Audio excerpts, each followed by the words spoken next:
El juez lo miró fijamente a los ojos y pronunció las palabras que destrozaron lo poco que quedaba de su mundo. Señor Brennan, estos niños no son de su sangre. No tiene ningún derecho legal a la custodia, a visitas, ni a ninguna autoridad en las decisiones sobre su crianza. Todd Brennan estaba de pie en la sala del juzgado de familia en Denver, con las piernas temblándole, apenas sosteniéndolo. Frente a él, su exesposa, Melinda, sonreía mientras sostenía las manos de los 3 niños que él había criado como suyos durante 2 años. Hayden, de 8 años, no lo miraba. Mira, de 6, lloraba en silencio, con su vestido de princesa arrugado tras la larga audiencia. Colin, de 3, no dejaba de extender los brazos hacia él, diciendo «papá, papá» una y otra vez, hasta que Melinda lo jaló con brusquedad. Además, continuó el juez, su voz resonando en la sala revestida de madera, el juzgado otorga el control total del fondo fiduciario de los niños a la señora Melinda Brennan, como su tutora legal y tía biológica. $500,000. Eso valía la vida de Rochelle para la compañía de seguros. Dinero que ella había dejado para el futuro de sus hijos. Ahora estaba en manos de la mujer que acababa de destruir a su familia. Señoría, por favor, intentó Todd una última vez con la voz quebrada. Soy el único padre que Colin ha conocido. Enseñé a Hayden a andar en bicicleta. Abrazo a Mira cuando tiene pesadillas sobre la muerte de su madre. Por favor, no haga esto. Pero el juez fue tajante. La decisión del juzgado es final, señor Brennan. Alguacil, por favor, escolte al señor Brennan si no puede salir voluntariamente. Melinda se inclinó hacia su abogado, con esa misma sonrisa fría en los labios, y le susurró algo que lo hizo reír. Todd podía ver en sus ojos que ya estaba planeando cómo gastar el dinero. Los mismos ojos que una vez lloraron en sus brazos, suplicándole que ayudara a salvar a los hijos de su hermana. Salió de esa sala con nada, sin hogar, sin familia, sin propósito. El restaurante donde había trabajado como gerente durante 7 años ya lo había reemplazado cuando faltó a demasiados turnos por la batalla legal. Su hermano, Calvin, había hipotecado su casa para pagar a los abogados, y todo había sido en vano. A los 38 años, Todd dormía en su viejo Ford Explorer oxidado, estacionado en el aparcamiento de un supermercado, duchándose en el gimnasio local cuando lograba reunir los $5 de la tarifa diaria. Eso fue hace 6 meses. 6 meses buscando trabajo, solo para ser rechazado. Demasiado calificado para lavar platos, poco calificado para gerenciar. 6 meses llamando a servicios sociales para saber de los niños, solo para que le dijeran que no tenía derecho a esa información. 6 meses preguntándose si el pequeño Colin aún lo buscaba, si Mira todavía dormía con el elefante de peluche que le había regalado, si Hayden entendía por qué había desaparecido de su vida. Entonces, ayer, todo cambió con una llamada telefónica al albergue para personas sin hogar, donde había estado viviendo las últimas 2 semanas. ¿Hay un Todd Brennan aquí?, gritó el voluntario durante la cena. Todd levantó la mano, esperando otra negativa laboral. En cambio, le pasaron el teléfono con una mirada confusa.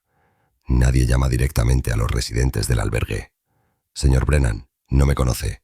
Soy Earl Hudson, detective privado, semiretirado, con 37 años de experiencia. ¿Es por una deuda? No me queda nada, respondió Todd, listo para colgar. No, no es eso. Leí sobre su caso en el periódico. Lo del seguro, la batalla por la custodia, la muerte de su excuñada. Algo no me cuadra. ¿Por qué le importa mi caso? Porque en 37 años he aprendido a detectar cuando algo anda mal. Su exesposa obtiene la custodia de 3 niños en duelo y accede inmediatamente a un fondo de $500,000. Su hermana muere de cáncer inusualmente rápido tras firmar esa póliza de seguros. Y ahora usted está sin hogar mientras ella vive en una casa nueva en un barrio de clase alta en las afueras de Denver. Eso no es solo una injusticia del juzgado de familia, señor Brennan. Es un patrón. Todd apretó el teléfono, el corazón latiéndole con fuerza. ¿Qué está diciendo? Digo que me gustaría verlo mañana a las 9 de la mañana en la cafetería El Molino en la calle principal. He estado investigando por mi cuenta y encontré algo sobre la muerte de su excuñada que me llevó a contactar a un viejo amigo en el departamento de policía de Denver. No tengo dinero para un detective privado. No pido dinero, pido la verdad. ¿Nos vemos? Sí. Se oyó decir Todd, apenas creyendo lo que pasaba. Traiga cualquier documento que tenga sobre la enfermedad y muerte de Rochelle. Registros médicos, papeles del seguro, cualquier cosa que Melinda haya dicho sobre su tratamiento. La mayoría de mis cosas están en un almacén. Pero tengo una caja con algunos documentos. Perfecto. Mañana a las 9, entonces. Creo que la muerte de Rochelle no fue lo que parecía. Creo que su exesposa ha estado jugando un juego mucho más largo de lo que nadie imaginó. Colgó el teléfono y se quedó parado en la sala común del albergue, rodeado de otras personas rotas tratando de reconstruir sus vidas. Por primera vez en 6 meses sintió algo más que desesperación. Tal vez era esperanza, o tal vez era miedo por lo que Earl Hutchen había descubierto. Pero una cosa era segura: la historia de cómo lo perdió todo estaba a punto de convertirse en la historia de cómo 3 niños inocentes perdieron a su madre por algo mucho más siniestro que el cáncer. Mi nombre es Todd Brennan. Hace 2 años pensé que estaba salvando a 3 niños huérfanos por amor y deber. Ahora empiezo a darme cuenta de que podría haber sido un cómplice involuntario en el asesinato de su madre. La vida era sencilla antes de que todo cambiara. Todd administraba Antonios, un pequeño restaurante italiano en el este de Denver. No era lujoso, solo manteles de cuadros rojos y el aroma a pan de ajo que te envolvía al entrar. Pero amaba ese lugar. Conocía a cada cliente habitual por su nombre. Sabía sus pedidos, los cumpleaños de sus hijos, sus aniversarios. El señor Kowalski venía todos los jueves por la lasaña. La señora Chen traía su club de lectura el primer martes de cada mes. Era una comunidad, un lugar al que pertenecía. Melinda y él llevaban 5 años casados. Se conocieron en una barbacoa de amigos, donde ella, sin querer, le manchó la camiseta con mostaza y pasó toda la tarde disculpándose mientras intentaba limpiarla. Era hermosa cuando se ponía nerviosa, con las mejillas sonrojadas y las manos revoloteando como pájaros inquietos. Se casaron 14 meses después, en una ceremonia sencilla en la iglesia de la madre de Melinda. No podían tener hijos propios. 2 años de intentos, pruebas médicas que mostraron que el problema estaba en él. Baja motilidad, dijo el doctor, como si hablara del clima.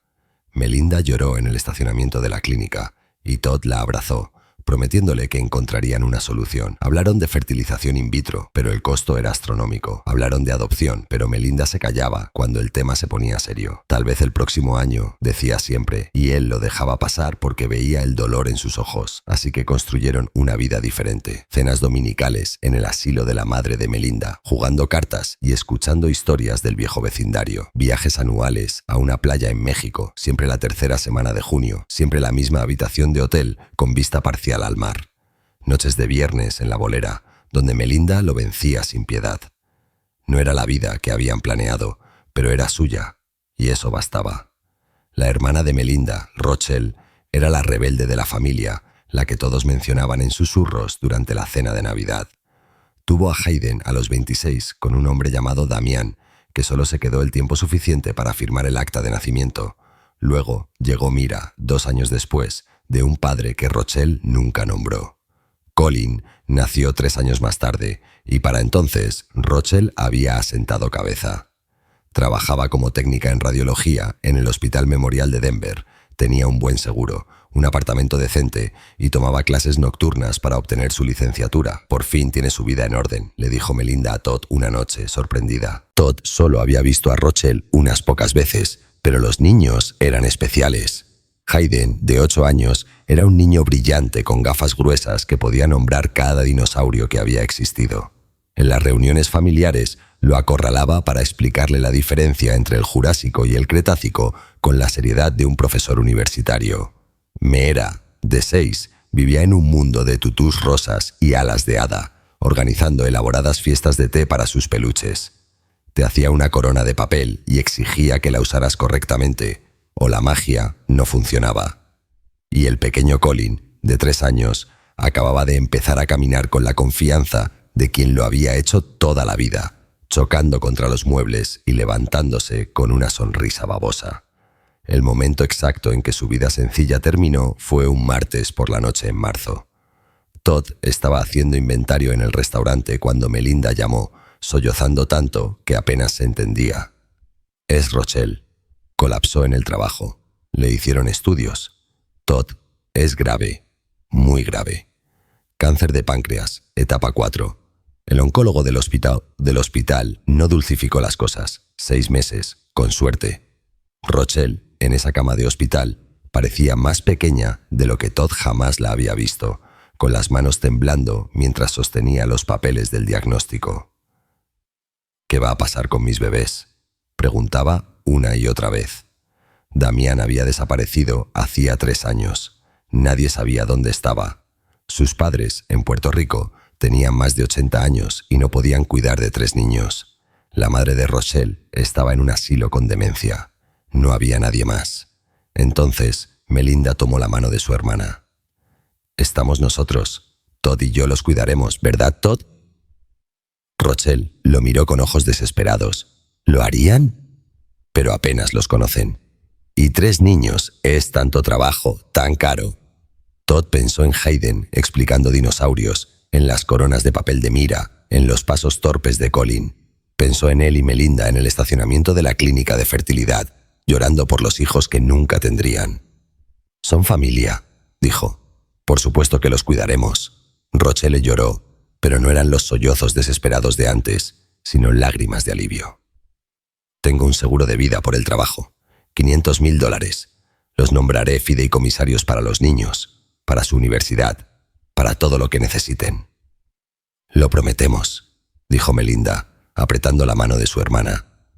«Los querremos como si fueran nuestros».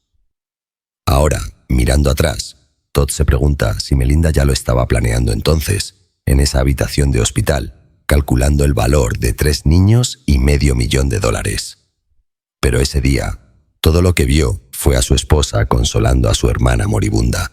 Todo lo que sintió fue esa mezcla extraña de duelo y propósito que llega cuando la vida te entrega una responsabilidad que no pediste, pero que de alguna manera siempre necesitaste.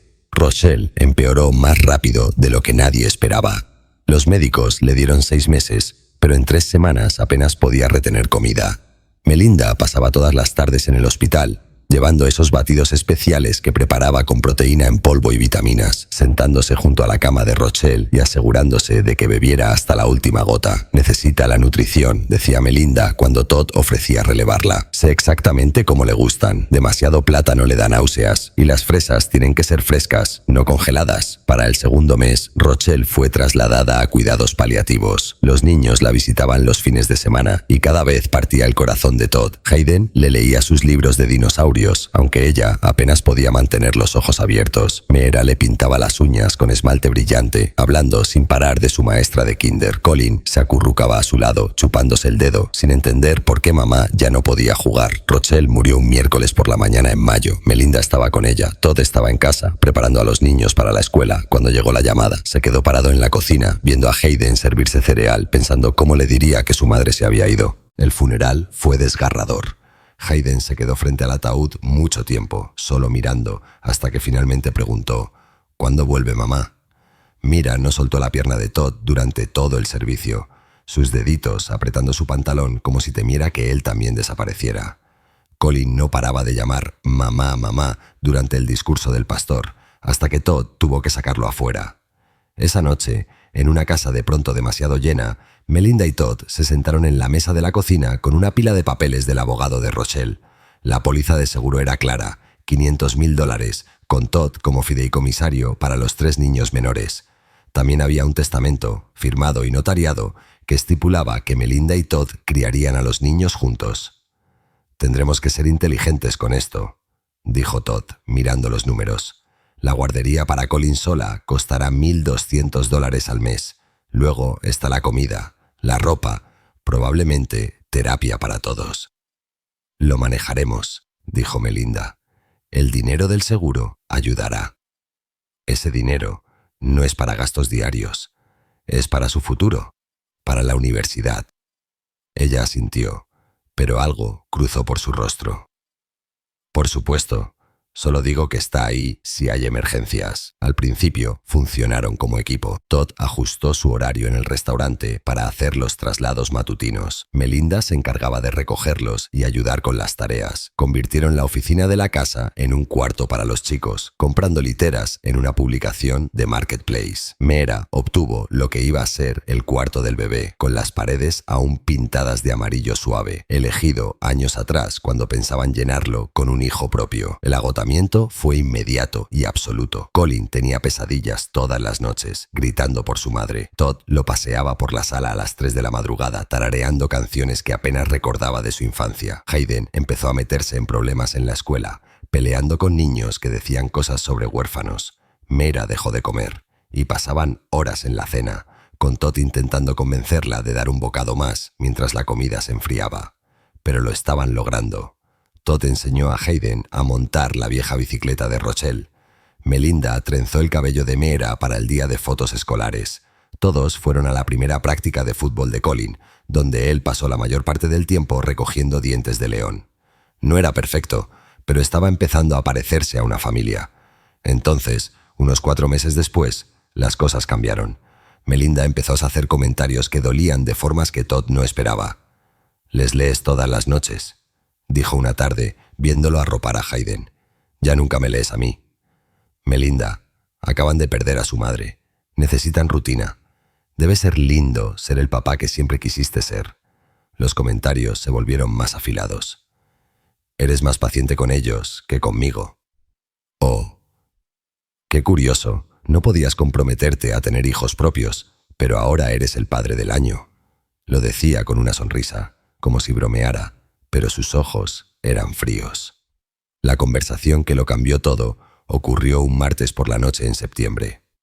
Los niños estaban en la cama y Melinda bajó con una carpeta llena de estados de cuenta y recibos. «Todd, tenemos que hablar de dinero. ¿Qué pasa? Nos estamos ahogando. La hipoteca, 3 niños, todos sus gastos.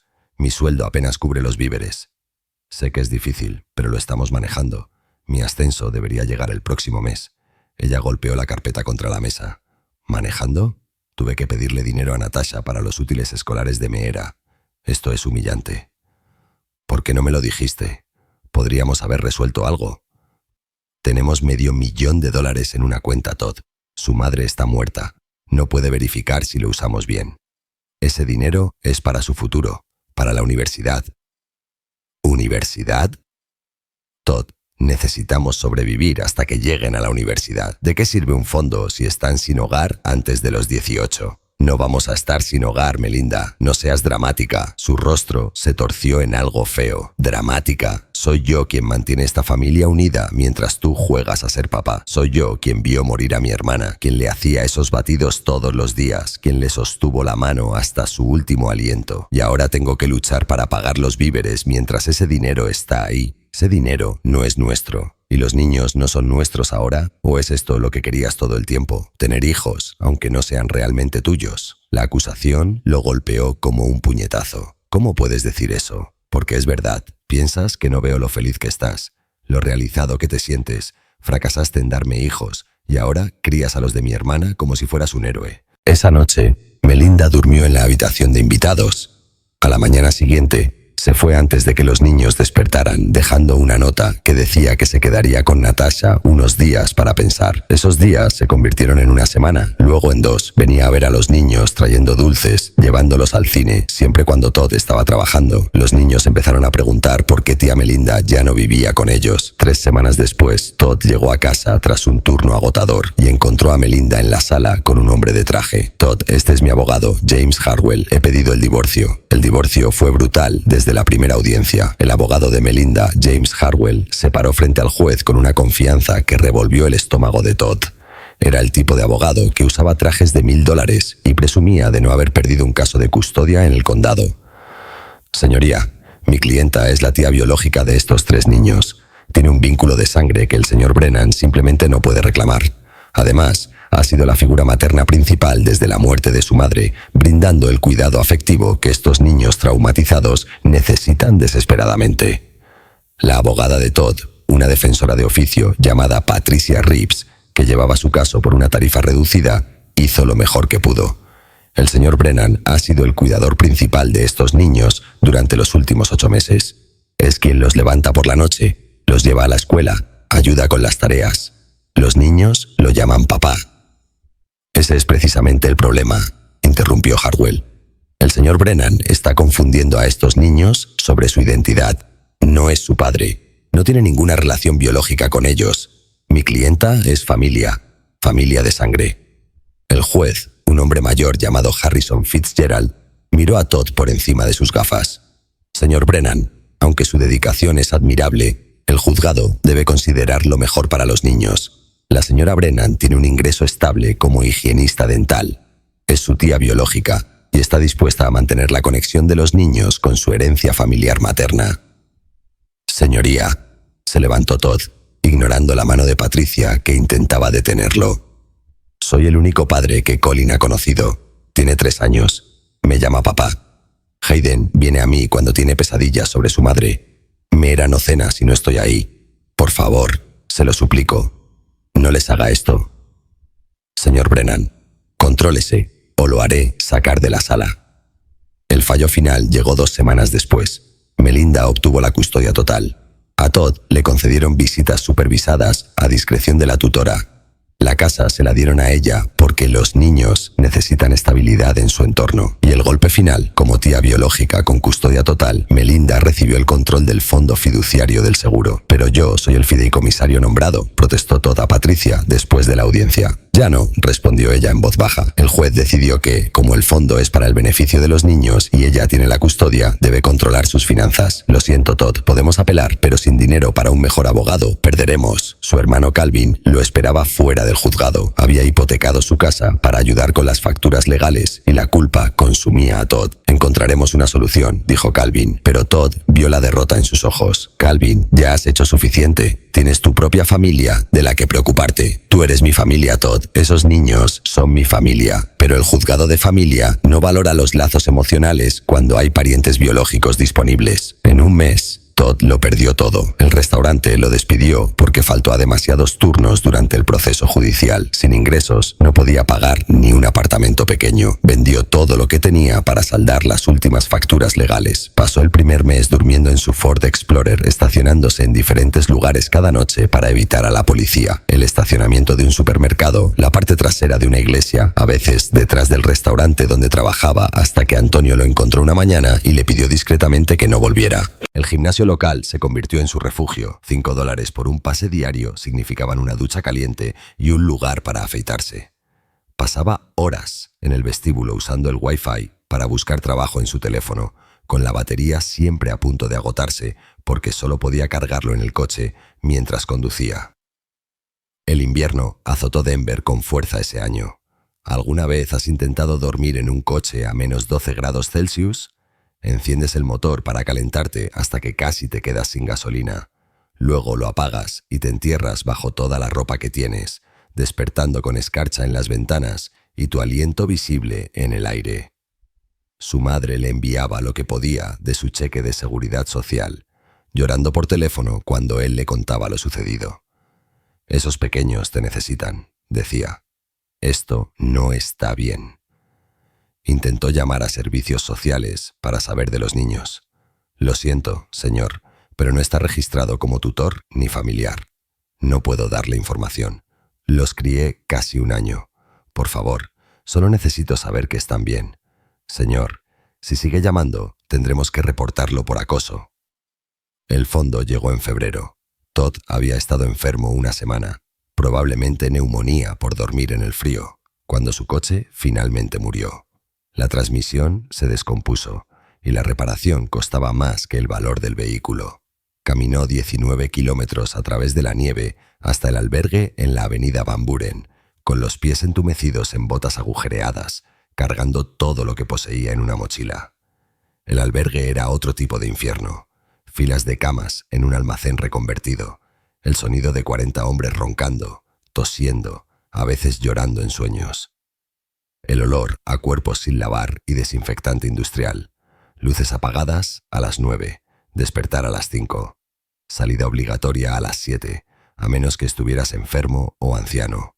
Consiguió un trabajo lavando platos en una cafetería cerca del albergue, salario mínimo bajo la mesa, porque el dueño sabía que estaba desesperado. Sus manos se agrietaban y sangraban por el agua caliente y los químicos. Durante los descansos se paraba en el callejón, preguntándose si Colin aún lo buscaba, si Miera comía bien, si Hayden entendía por qué lo había abandonado. Entonces llegó esa llamada, 6 meses después de perderlo todo. Earl Hutchen, detective privado, sentado frente a él en la cafetería El Molino a la mañana siguiente. deslizando una carpeta sobre la mesa. Señor Brennan, he estado investigando su caso por mi cuenta. Lo que encontré es inquietante. Su exesposa pidió un préstamo de $50,000 2 semanas antes del diagnóstico de Rochelle. Estaba ahogada en deudas de juego en sitios de póker en línea. Melinda no juega, lo hacía. La adicción empezó hace 2 años. Era buena ocultándolo. Ahora, aquí está lo interesante. Revisé los registros médicos de Rochelle. Su oncólogo, el Dr. Samuel Park, notó que inicialmente respondía bien a la quimioterapia. Luego, de repente, su condición se deterioró rápidamente. El declive no coincide con la progresión típica del cáncer de páncreas. ¿Qué está diciendo? Earl se inclinó hacia adelante, bajando la voz. Digo que creo que su exesposa envenenó a su hermana. Esos batidos que llevaba todos los días, creo que les ponía algo que imitaba los síntomas del cáncer mientras la mataba. Las manos de Todd temblaban tanto que tuvo que soltar su taza de café. Eso es una locura. Melinda quería a Rochelle. Melinda quería el dinero más. Y sabía que como tía biológica tendría una sólida reclamación de custodia si lograba sacarlo a usted del camino. El dinero del seguro estaba ahí, esperando. Sacó otro documento. Encontré recibos. Su exesposa compró anticongelante 3 veces durante el tratamiento de Rochelle. Su coche usa un tipo completamente diferente. Envenenamiento por etilenglicol, señor Brennan. En pequeñas dosis a lo largo del tiempo, causa síntomas que parecen fallo orgánico. Y es dulce, fácil de disfrazar en un batido. El mundo pareció girar a su alrededor. Cada mañana, Melinda preparaba esos batidos. Cada tarde, se sentaba junto a la cama de Rochelle, asegurándose de que bebiera hasta la última gota. Necesita la nutrición, decía siempre. Sé exactamente cómo le gustan. He llevado todo al detective Patricia Mansour en el departamento de policía de Denver, continuó Earl. Están reabriendo el caso de Rochelle. Necesitarán exhumar el cuerpo, hacer nuevas pruebas toxicológicas. Pero si tengo razón, su exesposa no solo le robó a su familia, señor Brennan, asesinó a su propia hermana tu hermana por dinero. La investigación de Earl tomó 3 meses de trabajo meticuloso, pero lo que descubrió fue más aterrador de lo que ambos imaginaron. Comenzó con registros financieros, luego pasó a archivos médicos, entrevistó a enfermeras, rastreó compras y lentamente construyó un caso que transformó el duelo de Todd en rabia. Debe entender algo, le dijo Earl en una de sus reuniones en la biblioteca pública. Esto no fue un crimen pasional. Su exesposa lo planeó durante más de 1 año. Le mostró correos electrónicos entre Melinda y alguien llamado Oscuro77 en un foro de póker en línea, fechados 14 meses antes del diagnóstico de Rochelle. Melinda debía $40,000 a varias tarjetas de crédito que abrió sin que Todd lo supiera, más otros $50,000 a un prestamista llamado Vicente Torino, que operaba desde un bar en el centro. Mire este historial de búsqueda en su computadora, dijo Earl, mostrando capturas de pantalla. ¿Cuánto anticongelante mata a una persona? Síntomas de envenenamiento por etilenglicol. ¿Cómo ocultar un sabor amargo en bebidas? ¿Pueden detectar anticongelante después de la cremación? Rochelle fue cremada, dijo Todd, con la voz vacía. No lo fue. Melinda le dijo que fue cremada, pero el testamento de Rochelle pedía específicamente ser enterrada junto a su padre. Melinda mintió, probablemente porque sabía que la cremación destruiría las pruebas. Rochelle está enterrada en el cementerio Jardín Verde. La detective Patricia Mansour, una veterana de 20 años con ojos agudos y el cabello canoso recogido en un moño apretado, no desestimó las pruebas como Todd temía. Escuchó, tomó notas y luego hizo la llamada que lo cambió todo. Vamos a ordenar una exhumación, les dijo. Si hay etilenglicol en su sistema, lo encontraremos. La exhumación ocurrió un martes por la mañana en marzo. Todd no pudo estar presente, pero la detective Mansour lo llamó esa tarde. La prueba preliminar dio positivo para etilenglicol. Estamos enviando muestras al laboratorio estatal para confirmación, pero, señor Brennan, su detective privado tenía razón. Esto es ahora una investigación de homicidio. El arresto ocurrió 2 días después. Todd observó desde el otro lado de la calle mientras los coches de policía rodeaban la nueva casa de Melinda en un barrio de clase alta en las afueras de Denver, comprada con el dinero del seguro. Salió esposada, vestida con ropa de diseñador que Todd nunca había visto, gritando sobre abogados y falsas acusaciones. Los niños fueron puestos en cuidado de emergencia con una familia llamada los Washington mientras continuaba la investigación. La detective Mansour arregló una visita supervisada para Todd, la primera vez que los veía en casi 9 meses. Colin no lo reconoció al principio, escondiéndose detrás de la pierna de la señora Washington, pero Todd se arrodilló y dijo: «Oye, pequeño, ¿quieres ver mi caminata de dinosaurio?». Era algo que hacían juntos, dando pisotones por la casa y rugiendo. El rostro de Colin se iluminó y corrió hacia él. «Papá, papá, ¿volviste?». Mera se había cortado el cabello corto y estaba más delgada de lo que Todd recordaba. Se quedó junto a la puerta, insegura, hasta que él sacó una corona de papel que había hecho esa mañana con periódico. «Creo que la princesa Mera dejó caer esto», dijo. Ella rompió a llorar y se lanzó a sus brazos. Hayden estaba enojado. «Nos abandonaste», dijo con voz plana. «Como todos, nos abandonan». «No quería irme, Hayden. El juzgado me obligó, pero nunca dejé de pensar en ustedes. Nunca dejé de quererlos». Tía Melinda dijo que no nos querías más, que éramos demasiados problemas. Tu tía Melinda mintió sobre muchas cosas. La investigación reveló toda la magnitud del engaño de Melinda. Había comenzado a envenenar a Rochelle 3 semanas antes del diagnóstico de cáncer, con pequeñas cantidades de anticongelante en su café cuando la visitaba. Los síntomas llevaron a Rochelle al médico, donde las pruebas iniciales mostraron disfunción orgánica que parecía cáncer. Una vez confirmado el diagnóstico con una biopsia que mostró células anormales, Melinda aumentó las dosis. El cáncer era real, pero estaba en etapa 1, posiblemente 2. Muy tratable, testificó luego el Dr. Park. La quimioterapia estaba funcionando, pero el envenenamiento por etilenglicol creó síntomas que parecían una progresión rápida del cáncer. «Me engañaron por completo», dijo el médico. Las enfermeras del hospital recordaban la devoción de Melinda, cómo traía esos batidos todos los días y se aseguraba de que su hermana bebiera cada gota. Una enfermera testificó: «Pensábamos que era una hermana tan dedicada. Decía cosas como: tienes que luchar por tus bebés», mientras literalmente la envenenaba. La adicción al juego de Melinda era peor de lo que nadie sabía. Había perdido su trabajo como higienista dental 6 meses antes de que Rochelle muriera, pero fingía ir a trabajar todos los días. Había robado talonarios de recetas y vendía prescripciones de oxicodona para cubrir sus deudas. Vicente Torino testificó que ella le prometió $100,000 para junio, o las cosas se pondrían desagradables.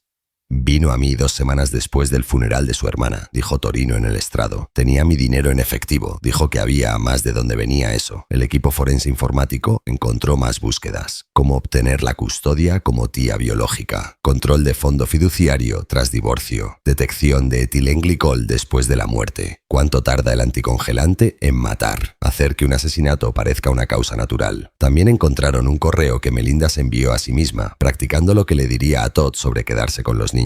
Lo había escrito y reescrito docenas de veces, perfeccionando su actuación de hermana afligida y desesperada por ayudar. Durante el juicio, el fiscal presentó la prueba más contundente: una llamada grabada entre Melinda y su amiga Natasha el día después de la muerte de Rochelle.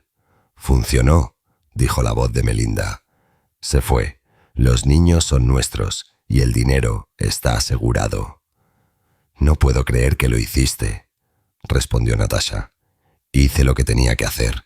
Todd está tan desesperado por ser padre que nunca lo cuestionará. Dale 1 año con los niños, luego lo dejaré y me llevaré todo. No es de la familia. Ningún juzgado lo apoyará». La sala quedó en silencio, salvo por el llanto de la madre adoptiva de Hayden. Lo había llevado al juicio, contra las recomendaciones, porque él insistió en saber la verdad sobre la muerte de su madre. Melinda fue condenada por asesinato en primer grado, fraude de seguros y 3 cargos de poner en peligro a menores. El juez la sentenció a cadena perpetua, sin posibilidad de libertad condicional. Mientras la llevaban esposada, lo miró con esos mismos ojos fríos y dijo: «Nunca debieron ser tuyos». Pero estaba equivocada. El amor hace a una familia, no la sangre. Los niños fueron suyos desde el momento en que decidió luchar por ellos, y volvieron a serlo el día que el juzgado revocó su decisión y le otorgó la custodia total. El juez Fitzgerald, quien originalmente falló en su contra, lo llamó personalmente a su despacho tras la condena de Melinda. Se puso de pie cuando Todd entró, algo que nunca lo había visto hacer por nadie, y le extendió la mano. «Señor Brennan, le debo una disculpa. Les fallé a esos niños y le fallé a usted. Dejé que el prejuicio por los lazos biológicos nublara mi juicio. Usted era su padre en todo lo que importa y no lo vi. Señoría, usted trabajó con la información que tenía. No, trabajé con suposiciones. Vi a una tía biológica y asumí que era la mejor opción. Llevo 20 años en el estrado y este caso me perseguirá el resto de mi carrera. Recomiendo personalmente que se le devuelva la custodia total de inmediato, con mis más profundas disculpas. El día que recogió a los niños de la casa de los Washington fue agridulce. La señora Washington había sido buena con ellos, dándoles estabilidad en medio del caos. Los abrazó al despedirse y luego llevó a Todd aparte. Hablaban de usted todas las noches, dijo. Incluso cuando Melinda les decía que no los quería más, Hayden les contaba a los pequeños historias sobre usted, cómo le enseñó a montar en bicicleta, cómo hacía panqueques en forma de dinosaurios. Nunca se fue realmente de sus vidas.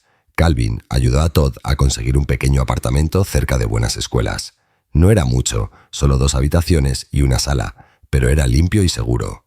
Antonio, su antiguo jefe, lo recontrató como gerente asistente con un aumento y horarios flexibles para los niños. Esa primera noche juntos, todos durmieron en la sala. Nadie quería estar solo. Colin se acurrucó contra su pecho. Mira le tomó la mano y Hayden se sentó a su lado, finalmente permitiéndose apoyarse en su hombro. Vieron películas hasta que se durmieron y Todd se quedó despierto, solo escuchándolos respirar, aterrado de despertar y descubrir que todo era un sueño.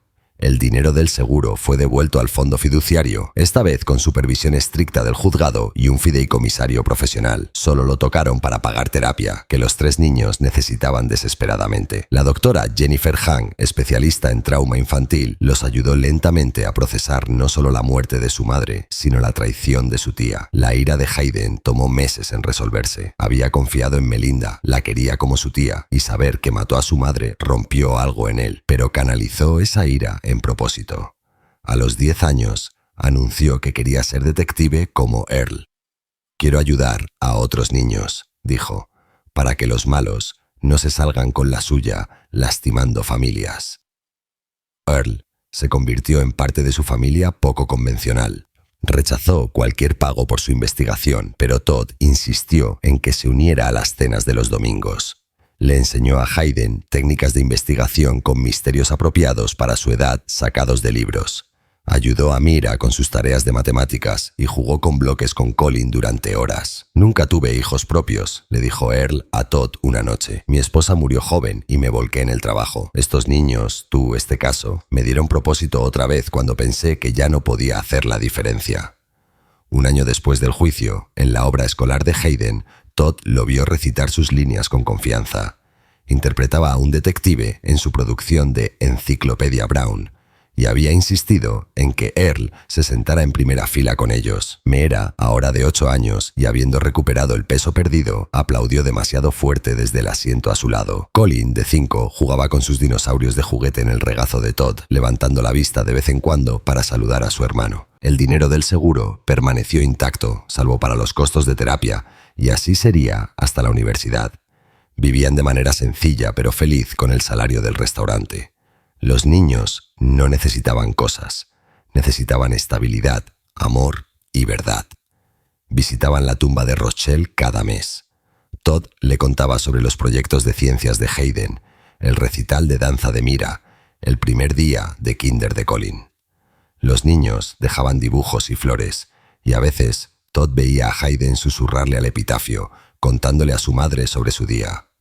Una defensora judicial llamada Denise Morrison oyó sobre su caso y fundó una organización llamada Amor no Sangre para ayudar a padres no biológicos a navegar batallas de custodia. Invitó a Todd a hablar en su primer evento para recaudar fondos. «La familia no se trata de ADN», les dijo a una sala llena de padrastros, padres adoptivos y tutores. «Se trata de estar presente cuando todo se derrumba, de luchar por niños que no pueden luchar por sí mismos, de elegir el amor, incluso cuando la ley no lo reconoce». Hasta ahora, han ayudado a 12 familias a mantener a sus hijos cuando parientes biológicos intentaron reclamarlos por las razones equivocadas. Cada caso le recordaba a Todd que su historia no era única, solo trágicamente singular por lo lejos que llegó Melinda por dinero. El restaurante donde trabajaba se convirtió en un punto de encuentro para estas familias. Antonio le dio los domingos libres permanentemente para que pudiera organizar cenas de apoyo. Los niños ayudaban a poner las mesas y servir el pan, orgullosos de ser parte de algo más grande que su dolor. Han pasado 3 años desde esa llamada de Earl en el albergue. Colin ya no recuerda a su madre biológica, aunque mantienen fotos y cuentan historias. Su primera palabra fue papá, y Todd fue quien la escuchó. Meera sigue haciendo coronas de papel, pero ahora las hace para otros niños en el grupo de apoyo. Hayden sacó sobresalientes este semestre y escribió un ensayo sobre Earl que ganó un concurso de escritura del distrito. Melinda nunca saldrá de prisión. Ha presentado 3 apelaciones, todas denegadas. Todd ya no la odia. Eso le daría demasiado poder sobre sus vidas, pero nunca la perdonará por asesinar a Rochelle, por robarle a 3 niños el amor de su madre, por tratarlos como peones en su plan. A veces, la justicia llega de lugares inesperados. Para ellos, vino de un detective privado retirado que no podía ignorar una corazonada. Earl Hutchen salvó a su familia, no con autoridad legal ni lazos biológicos, sino con persistencia y la creencia de que la verdad importa. La semana pasada, Colin le pidió a Todd que los adoptara oficialmente a él y a sus hermanos. Ya eres nuestro papá, dijo, pero queremos que el papel también lo diga. La audiencia de adopción es el próximo mes. El juez Fitzgerald pidió personalmente presidirla. El sistema les falló una vez, pero las personas no. Earl no falló, Calvin no falló, Antonio no falló. Incluso la señora Washington, que siguió queriendo a los niños sabiendo que se irían, no falló. El amor no se trata de sangre, se trata de elegir. Y cada mañana Todd elige ser el padre que Rochelle confió que sería cuando estaba muriendo, envenenada por su propia hermana, pero aún creyendo en la bondad de la familia. Esa es su historia. No es la que Todd habría escrito, pero es suya. 3 niños que lo perdieron todo, un hombre que los perdió y luchó por recuperarlos, y una verdad tan oscura que necesitó la curiosidad de un extraño para sacarla a la luz. La justicia no siempre llega en el juzgado. A veces viene de negarse a rendirse cuando todos te dicen que sigas adelante. A veces viene de un detective retirado que aún cree en lo correcto y lo incorrecto. Y a veces viene de 3 niños que todavía ponen un lugar en la mesa para el papá que enfrentó el infierno para volver a casa con ellos.